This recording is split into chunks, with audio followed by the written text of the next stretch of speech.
Olá, amados, paz e bem, eu sou Melquisedeque e estou aqui para os comentários da lição desta semana. Lição de número 3, com o tema O Ministério de Jesus, classe de jovens, editora CPAD. Então, nós vamos, nesta lição, tratar do Ministério de Jesus, um assunto muito importante, onde nós vamos ver o que o Mestre fez, qual a sua missão aqui na Terra, quais os propósitos da sua vinda até esta Terra. Lembrando que você pode adquirir o slide desta lição no site www.bdinfoco.com. Você acessa e você encontra, além dos slides em PowerPoint para você usar na sua escola dominical, você vai encontrar também as aulas em vídeo, aulas em áudio, subsídios em PDF, subsídios em vídeo, além de cursos de capacitação para o professor da EBD. Então acesse www.bdinfoco.com e confira. Então é isso aí, a lição é a lição de número 3 e o assunto, o ministério de Jesus. O texto do dia nos diz, e na verdade, e na veste, melhor dizendo, e na sua coxa tem escrito este nome: Rei dos Reis e Senhor dos Senhores. Apocalipse 19 e verso 16. Uma descrição do apóstolo João em Apocalipse e na sua visão sobre quem é Jesus. Ele é Rei dos Reis e Senhor dos Senhores. Sendo o Senhor do Universo, Jesus veio ao mundo para servir-nos e fez isso através de um rico e abençoado ministério que possuía 3 grandes âmbitos: o profético, o sacerdotal e a realeza. Jesus, mesmo sendo o Senhor do Universo, ele veio ao mundo para servir, como ele mesmo disse em sua palavra, que não tinha vindo ser servido, mas servir. Jesus veio para cumprir um propósito e para resgatar a humanidade do pecado. Ele veio já bem definido qual era a sua missão. Jesus não veio em busca de glória, porque glória ele já tinha.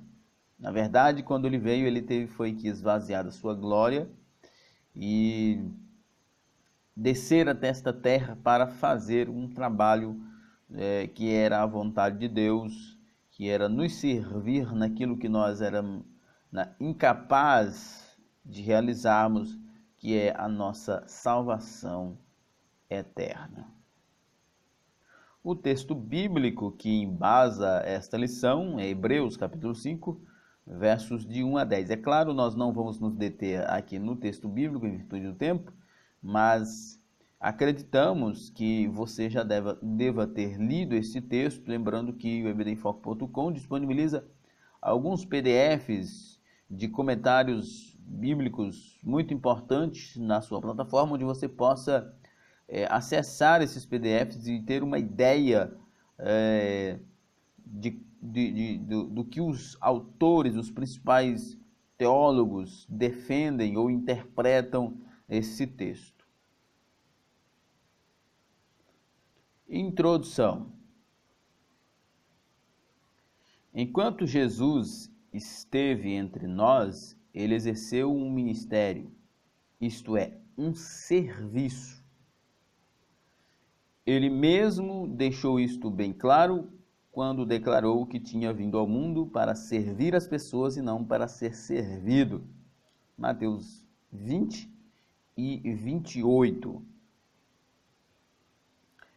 Esse é um princípio fundamental que devemos levar em consideração ao refletirmos sobre a pessoa bendita do Salvador, que ele não veio ser servido, mas ele veio servir. Que ele tinha um ministério específico, um serviço específico que ele veio fazer. Repito, Jesus não veio à terra atrás de glória, glória suficiente. Ele já tinha antes de descer à terra. Na verdade, ele, para vir até a terra encarnado, ele teve que esvaziar-se da sua glória. Então, Jesus veio ao mundo, mesmo sendo Deus, para cumprir um propósito, para exercer um ministério, para fazer um serviço. Desde a época de Jesus e ainda hoje, muitas pessoas acham que ser ministro, ter um ministério, é possuir um conjunto de regalias que os fazem melhor que os outros. Isso é muito típico do farisaísmo, muito típico daquela religião judaica com a presença do sumo sacerdote, dos sacerdotes, onde o sumo sacerdote tinha ali aspectos de autoridade, e de fato era uma autoridade da religião, e eles exerciam essa autoridade não só como sendo os líderes religiosos, mas como exercendo poder sobre as pessoas e usufruindo desse poder como regalias, né? Como algo que lhes davam certos confortos, certos poderes, influência. Era dentro desse aspecto que desenvolvia, pelo menos na época de Jesus especialmente, o ministério de algumas pessoas, especialmente no que se refere aos sumos sacerdotes. E hoje, muito por uma influência católica romana, até mesmo dentro das igrejas evangélicas, dentro da Assembleia de Deus, nós vemos comportamentos pastorais, comportamentos de líderes com esses aspectos de domínio, com esses aspectos de uma autoridade que está elevada a uma certa altura maior do que aqueles que são seus liderados. O que, biblicamente, é um equívoco grande, uma compreensão errada dos textos bíblicos. Primeiro, porque o pastor, o dirigente, o líder, o obreiro, ele não é um sacerdote, ele não é um levita. E segundo, que o próprio Cristo deu exemplo contrário de todo esse tipo de comportamento em relação a regalias e em relação a estar acima dos outros. Jesus lavou os pés dos seus discípulos. O apóstolo Paulo fala em Filipenses que ele, sendo Deus, esvaziou-se de si mesmo, tornou-se servo para poder por nós interceder. Enfim, há uma compreensão equivocada dos ministérios judaicos, né, que o pastor não é sumo sacerdote, não é sacerdote, ele é pastor, e a função pastoral é a função de defesa do evangelho, defesa da igreja. A função pastoral é de que ele deve ser o guardião, no sentido de que ele deve cuidar do que está sendo ensinado dentro da igreja, mas o trabalho dele é para a igreja, para o Senhor e para a igreja, e não o trabalho da igreja para ele, como muitos fazem. Enquanto que, de fato, um ministro é um servo. Por exemplo, a palavra pastor significa mensageiro. A palavra pastor é aquele que transmite, refere-se àquele que apacenta, que cuida e que transmite uma mensagem, né? Que prega, que ensina e que defende a igreja de heresias, de mentiras. Não é o tipo de pessoa que senta em um trono, como muitos pastores fazem hoje. Colocam uma cadeira brilhante bem no centro do púlpito, que já é um equívoco bárbaro, colocar o púlpito como um trono, como um altar. O púlpito não é trono, o púlpito não é altar. O púlpito é simplesmente um local mais elevado onde o pregador pudesse ficar para se destacar visualmente dos demais, para que ele pudesse se dirigir melhor aos outros. E não tem nada a ver com o que se faz com o púlpito hoje, como um trono, como um altar. O púlpito não é altar e não é trono. O púlpito é um lugar onde o pregador se posiciona distintivamente dos demais para pregar. E é só isso. Jesus esteve entre nós e serviu-nos como profeta, sacerdote e rei. Ele não teve o prestígio de um grande profeta, as honrarias de um sumo sacerdote ou as regalias de um monarca. Jesus assumiu para si apenas um conjunto de responsabilidades associada a esses ministérios, para, através de sua vida, realizar a ação mais espetacular da história, amar-nos de modo radical. O que eu achei interessante nesta frase é que Jesus não assumiu, como diz aqui o autor, melhor dizendo, deste texto, que Jesus não assumiu os prestígios do grande profeta, como Elias, Moisés, próprio Eliseu, Jeremias, as honrarias do sumo sacerdote, como Arão e outros, e nem as regalias de um monarca. Na verdade, o que ele assumiu foi um conjunto de responsabilidades associadas a estes ministérios. Ao ministério do profeta, ele assumiu a responsabilidade. Do ministério de sacerdote, sumo sacerdote, ele assumiu a responsabilidade. Do ministério de monarca, ele assumiu a responsabilidade. Mas de nenhum deles recebeu algum privilégio. Primeiro ponto, o ofício de profeta. Em Jesus cumpriu-se o anúncio profético de Moisés. Em Deuteronômio 18, 5 e 19, temos o anúncio de um personagem que, no futuro indeterminado, exercerá o ministério profético com autoridade e poder semelhante a Moisés. Milênios após a partida do grande profeta de Israel, surge no curso da história humana Jesus de Nazaré, aquele que, segundo Atos dos Apóstolos, capítulo 7, verso 37, é o cumprimento histórico daquele longínquo anúncio profético. Moisés, lá em Deuteronômio 18, versos 15 e 19, então profetiza, dizendo que o Senhor levantaria do meio do povo israelita um profeta semelhante a ele, e a este os israelitas deveriam adorar, deveriam obedecer. E o apóstolo Pedro explica isso lá em Atos capítulo 7, verso 37, que Jesus era este profeta do qual Moisés havia falado. Através da comparação de alguns episódios das vidas de Moisés e Jesus, podemos perceber que no Salvador cumpre-se muito daquilo que o grande legislador de Israel viveu como sombra e metáfora. Se Moisés foi vocacionado para libertar o povo de Israel da escravidão do Egito, como Êxodo 3, 7 a 10 nos mostra, Jesus é aquele que nos livra do poder do império da morte. Hebreus 2 e 14. Você percebe que a missão de Moisés, ela é local e temporal, mas a missão de Jesus, ela é eterna e atemporal. Enquanto que Moisés tira o povo de um lugar, Jesus tira o povo de uma condição de escravos do pecado e nos livra do império da morte.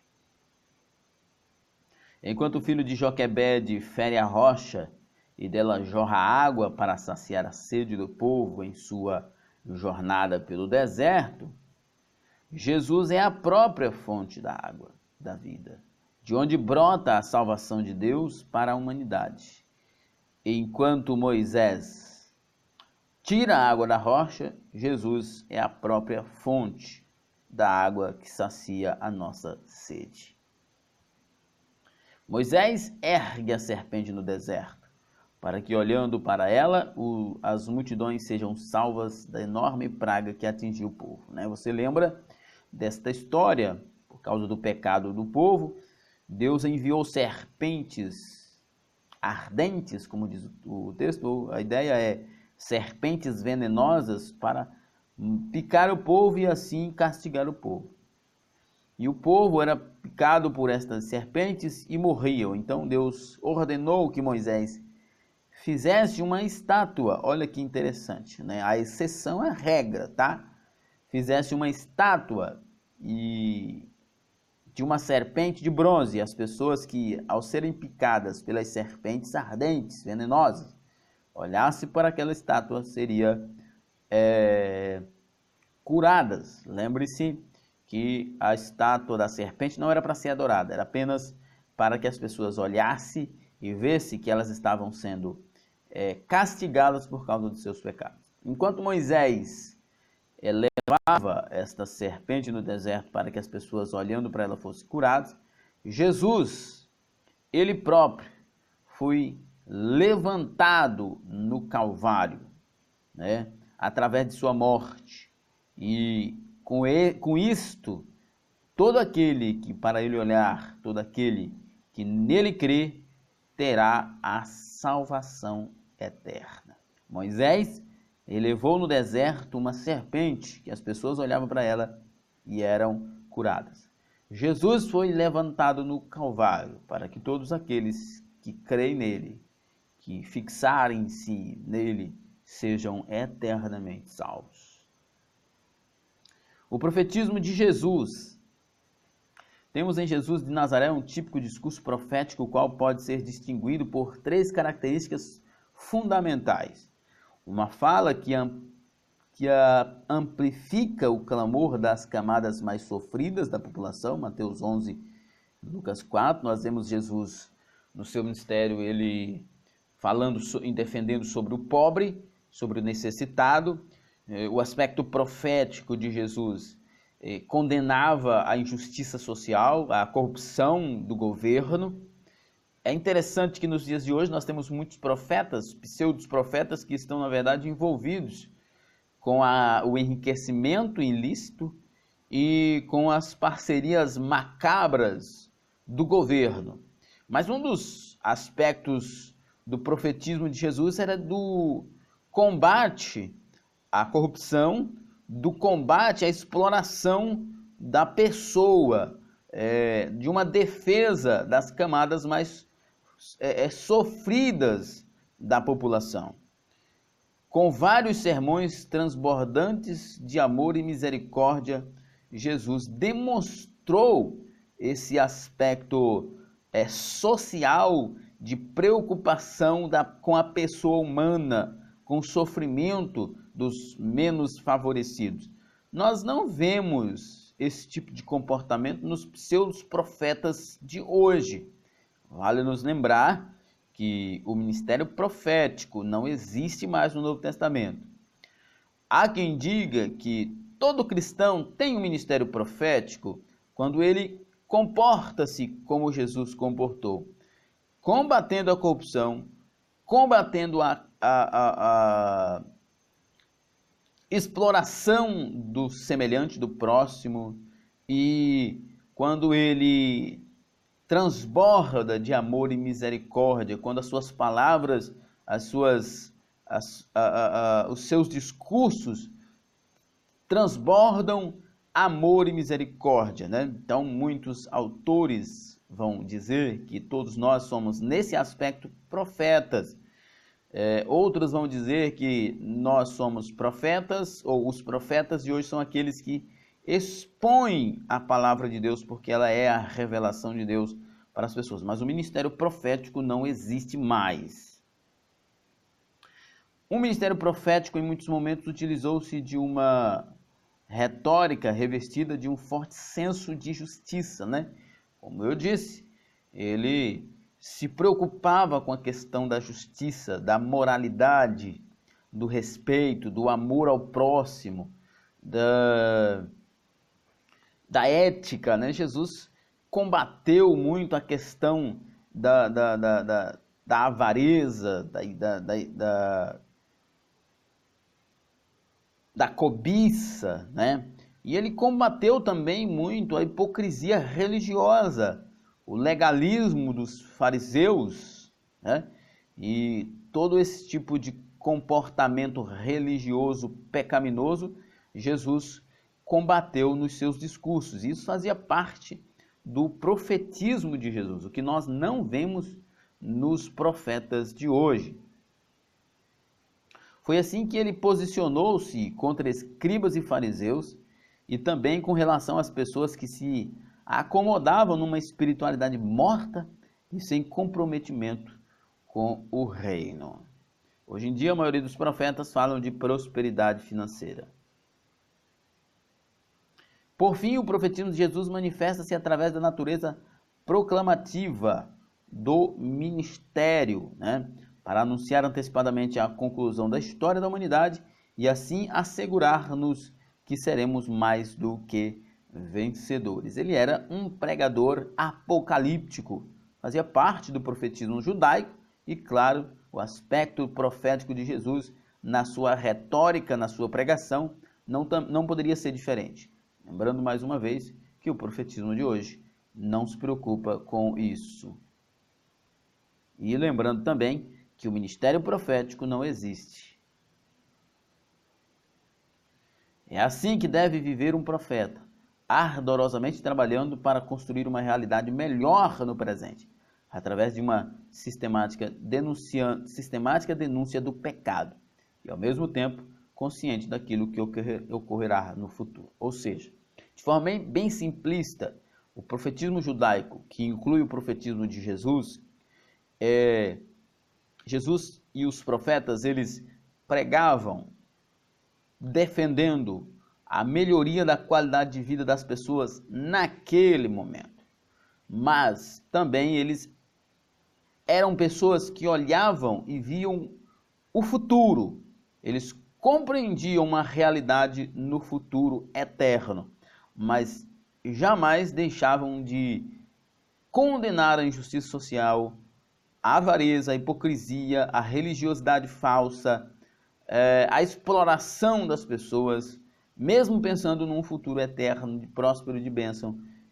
O profetismo judaico, e claro, o profetismo de Jesus está incluído, não se apartava das pessoas no seu dia a dia. A urgente necessidade de resgate do discurso profético de Jesus, sem dúvida. A crise generalizada que se alastrou em nossa sociedade necessita de uma resposta à altura. Plataformas ou projetos humanos não serão capazes de solucionar a origem desta tensão moral e espiritual que vivemos. Somente se retornarmos ao discurso originário do cristianismo, aquele que tão bem caracteriza Jesus como profeta, poderemos ter a esperança de dias melhores. Enquanto nós não condenarmos o pecado, enquanto nós não buscarmos melhoria para a vida das pessoas, nós não estaremos exercendo verdadeiramente o aspecto profético do ministério de Jesus. A igreja, ela tem essa dimensão como num geral, para condenar o pecado, para ajudar as pessoas. Muitas pessoas pensam que o assistencialismo social deve ser feito pelo poder público. Não, está errado. O assistencialismo deve ser feito pela sociedade civil organizada, inclusive a igreja. Isso é demonstração de misericórdia e de amor. A igreja deve se preocupar com a realidade presente das pessoas. A igreja deve se preocupar com a realidade financeira, psicológica, física das pessoas. Isso são características do profetismo de Jesus. Enquanto a igreja estiver mais comprometida com os benefícios e interesses terrenos do que com a manifestação do reino de Deus nessa geração, não seremos capazes de refletir o caráter profético do ministério de Cristo em nós. Trágico, porém verdadeiro. A igreja hoje em dia está mais comprometida com bens do que com pessoas, do que com a verdade, do que com a liberdade das pessoas em Cristo Jesus. A igreja é do Senhor Jesus e por isso ela tem uma vocação profética que jamais pode ser renunciada. Entende? Entende, querido amigo, querido irmão, a responsabilidade profética da igreja. As pessoas às vezes pensam que a realidade profética da igreja são os dons de profecias, ainda que eu acredite neles, mas a realidade profética da igreja não são os dons de profecia. A realidade profética da igreja é a pregação da palavra de Deus, a condenação do pecado, a condenação da exploração das pessoas, a defesa de uma vida melhor para as pessoas a partir de uma vida ética, moral, responsável, bíblica. Segundo ponto, o ofício de sacerdote.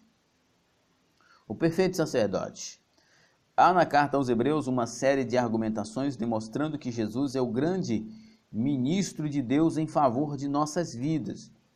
Jesus não servia no templo, pois não era da família de Levi, não tinha o prestígio nem a glória humana que acompanhava os membros da casta sacerdotal daquele momento histórico, né? O ministério sacerdotal de Jesus é um ministério atemporal. A linhagem dele não é a linhagem de Arão, porque o sacerdócio arônico era um sacerdócio temporal, mas o sacerdócio de Cristo, ele é eterno. Jesus intercedeu por nós antes de encarnar, Jesus intercedeu por nós quando encarnou, e Jesus intercede por nós e intermedia-nos com Deus ainda hoje. Como bem explica o escritor aos Hebreus, essa condição incomum de Jesus estava ligada ao tipo de tradição sacerdotal que ele representava, a de Melquisedeque e não a levítica. É o sacerdócio de Melquisedeque que é eterno. O sacerdócio levítico, o sacerdócio arônico, era temporário. Enquanto esta última ratificava a lei, apontando para nossas falhas e iminente condenação, a primeira anunciava a graça, sempre ressaltando o amor e misericórdia que nos acompanha, né? Justamente cai dentro desse aspecto de que o ministério sacerdotal da família de Arão era temporal, como a lei tinha o propósito de nos conduzir até a graça, mas eternamente é a graça em nossas vidas, e este é o aspecto sacerdotal de Cristo, a sua posição como sumo sacerdote é eterna. Os inúmeros sacerdotes que se substituíram ao longo da tradição de Israel, preservando dogmas e liturgias do culto, foram incapazes de prover a salvação que Jesus trouxe-nos, de uma só vez, em um só ato, mesmo sem merecermos. É importante, não dá tempo de eu fazer este tipo de essa abordagem aqui, mas é importante que você estude a função sacerdotal no antigo Israel. Mas vale a pena ressaltar que, como diz aqui o comentarista, que a tradição, os sacerdotes da linhagem, da lei, da linhagem de Arão, eles preservavam dogmas, liturgias do culto, mas nada disso foi capaz de nos prover aquilo que precisávamos. O sacerdote, o sumo sacerdote, até conseguia apaziguar a ira de Deus, aplacar a ira de Deus temporariamente com os sacrifícios, mas somente Jesus consumiu a ira de Deus em si mesmo por nós. Ele foi ofertante e oferta. O amor de Jesus por nós revela-se no fato do seu compromisso radical conosco. Mais uma vez, é importante que você entenda a função sacerdotal no Velho Testamento, o que não dá para a gente explicar aqui, porque o tempo é curto. Mas Lembre-se que o sacerdote, ele fazia a oferta, os sacrifícios do povo a Deus. O nosso Senhor não teve apenas um sentimento vazio de simpatia pela humanidade. Antes, ele dispôs-se a ser para nós e por nós tudo aquilo que seria necessário para a nossa salvação. Ele tanto é mediador, ele tanto é ofertante, como é oferta por nós. A grande verdade, como simbolicamente testemunhará João no Apocalipse, é que havia uma obra a ser feita que nenhum ser em todo o universo e em todas as esferas de existência era capaz de realizar pelos filhos e filhas de Adão. Havia, então, esta obra a ser feita, mas nenhum dos sumos sacerdotes foram capazes de fazer.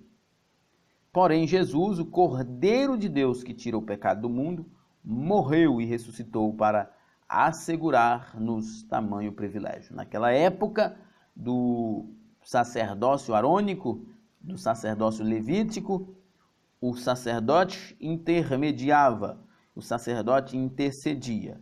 A oferta era um cordeiro. E Jesus, ele próprio intercedeu. E Jesus, ele próprio era o Cordeiro de Deus que tira o pecado do mundo. Desta forma, está bem claro que Cristo não era apenas o único digno de oferecer a Deus o sacrifício vicário por nossas vidas, como ele era também o único sacrifício aceitável a Deus. Nenhum outro sacrifício. O sacrifício, volto a lembrar, é bom que você estude um pouco sobre o conjunto, o sistema sacrificial judaico, por virtude do tempo, que não dá para a gente abordar tudo aqui, mas mas preciso dizer-lhe que os sacrifícios da lei apenas aplacava temporariamente, que o sangue do cordeiro apenas cobria temporariamente o pecado, mas o sangue de Jesus, ele recebeu sobre si toda a ira, e o seu sangue não cobre pecado, o seu sangue lava, remove eternamente o pecado. Este é o perfeito amor de Deus por nós, capaz de entregar-se integralmente por cada um de seus filhos. Por isso não há nada menos que temos a fazer, senão correspondermos ao fantástico amor do Salvador, vivendo para a glória e honra do nome do Senhor eterno. Como diz o salmista, que farei eu, que darei eu ao Senhor por tão grande salvação? A única coisa que eu posso fazer é entregar a minha vida a Ele, honrar a Ele com a minha vida nessa terra. A Igreja de Cristo, uma comunidade sacerdotal.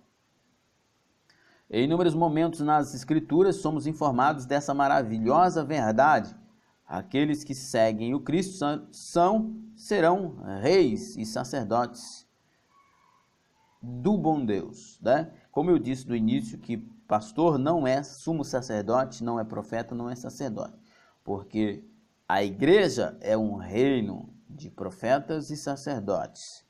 A igreja é profeta porque ela proclama a verdade de Deus, a vontade de Deus, porque ela condena o pecado, porque ela condena a injustiça, porque ela condena o formalismo religioso.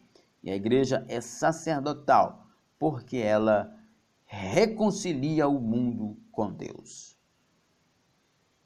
Por isso devemos fazer de nossa existência um grande movimento de oferta e sacrifício ao Senhor. Só voltando aqui que eu disse que a igreja reconcilia o mundo com Deus, é porque o apóstolo Paulo, estou dizendo dentro daquele contexto de que o apóstolo Paulo diz que nós recebemos o ministério da reconciliação. É claro que quem reconcilia-nos com Deus é Cristo, mas Paulo diz que nós estamos com este ministério de levar as pessoas a Cristo para serem reconciliados com Deus. Esta era uma função sacerdotal.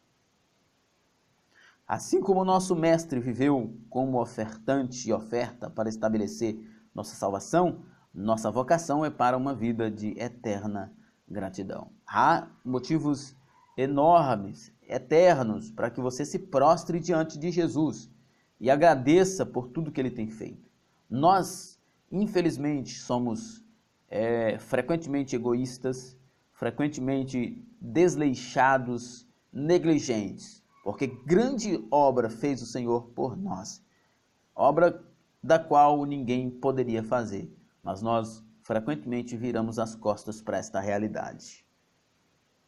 Paulo, em alguns momentos de seu ministério, expôs publicamente sua compreensão de que a vida de um cristão nada mais é que um sacrifício de adoração e louvor, sendo o próprio cristão, assim como foi Cristo, oferta e ofertante. Ele diz lá em Romanos, no capítulo 12, que nós devemos oferecer o nosso corpo como sacrifício vivo a Cristo, que é o nosso culto racional. A nossa vida deve ser dedicada a Cristo, porque ela foi dada por Deus a nós.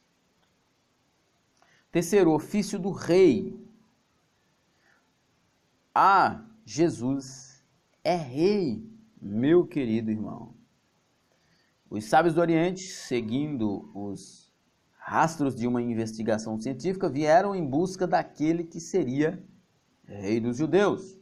O povo entusiasmado não apenas com o discurso de Jesus, mas também com suas obras, ao mesmo tempo maravilhosas e graciosas, estavam decidindo em tomá-lo à força e proclamar-lhe rei dos judeus. Os sábios do Oriente identificaram-o como um rei. O povo, ansioso para ter um rei que os libertasse do jugo romano, tentou proclamá-lo rei, e ainda que ele fosse rei. E o povo olhou para Jesus e viu que o seu discurso profético combinava com o rei ideal, apesar de que os reis naquela época não faziam esse discurso profético. Mas, pelo que Jesus falava e pelo que ele de fato era, o rei dos reis e senhor dos senhores, as pessoas naturalmente o identificavam como rei, porque ele rei é. Como forma de uma perversa ironia e parte do cumprimento dos ritos legais para a execução de um preso em Roma, Jesus foi crucificado com uma placa indicativa de seu crime, ser rei dos judeus. Exatamente. Esta é uma história bastante interessante, que as pessoas, quando eram condenadas, eram colocadas placas acima deles nas suas cruzes para identificar o porquê da sua morte.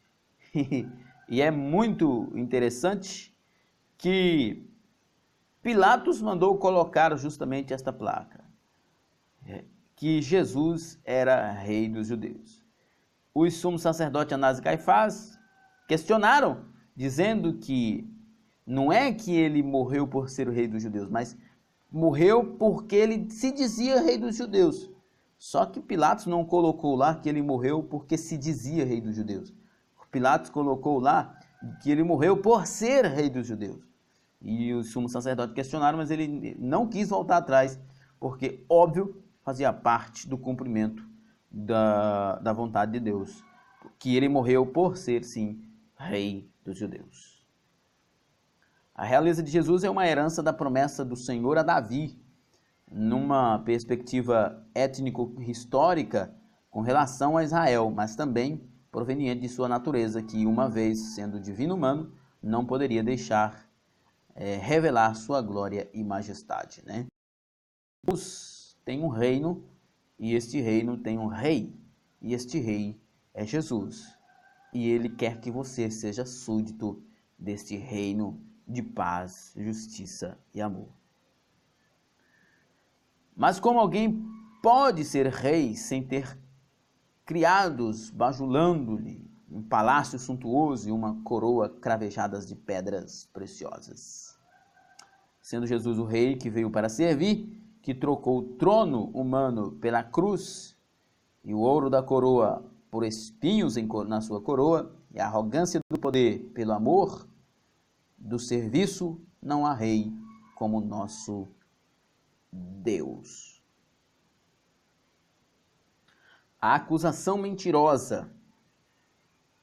Os inimigos de Jesus não tinham como acusá-lo em nada, Mateus 26, 59, 60 diz: os chefes dos sacerdotes e todo o sinédrio estavam procurando um depoimento falso contra Jesus para que pudesse condená-lo à morte, mas nada encontraram. Embora se apresentassem muitas falsas testemunhas, finalmente se apresentaram duas que foram mais convincentes, né? Ele foi impecável em todas as suas ações, cerimoniais, sociais e morais. Jesus foi perfeito. Ele cumpriu a lei em tudo. E tudo aquilo que ele descumpriu, que algumas pessoas possam questionar que ele descumpriu na lei, na verdade não era lei, era tradições dos fariseus. Era uma deturpação da lei, por isso Jesus os condenava. Dessa forma, eles tiveram de criar uma mentira para que fosse realizada uma acusação formal contra Jesus no Sinédrio e diante de Pilatos e Herodes. Não havia verdade nas acusações, porque ele era perfeito. Enquanto no Sinédrio a falsa denúncia dizia respeito a um descabido pecado de blasfêmia para com o governo do Império Romano, a incriminação era de incitação à sonegação de imposto, de tentativa de usurpação do trono.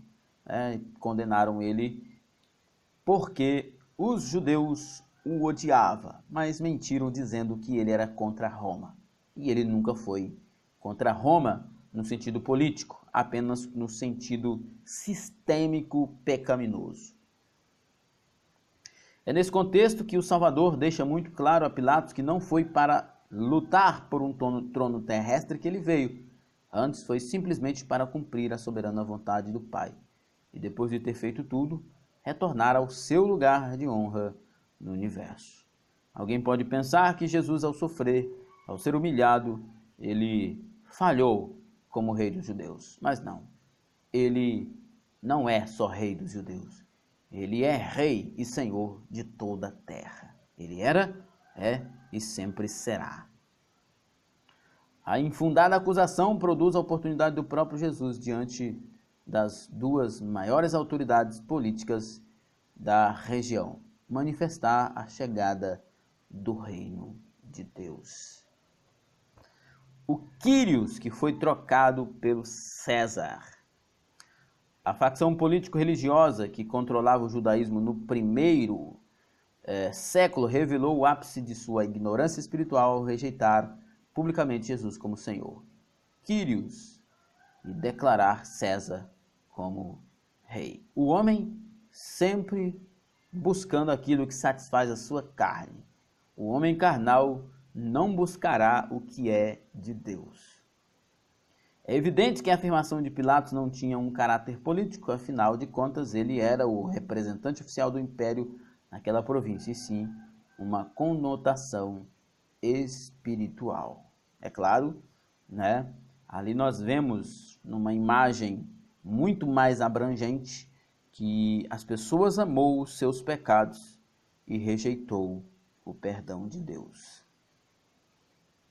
Entretanto, era exatamente essa concepção de Jesus como Senhor, Rei Messias dos judeus, que os líderes religiosos queriam rejeitar. Eles rejeitaram o perdão, eles rejeitaram a aliança com Deus. Ainda hoje, muitas pessoas preferem negar a realeza de Jesus e submeter-se aos poderes mundanos. Não estamos falando de desobediência civil, mas da necessidade de reconhecimento do senhorio de Cristo.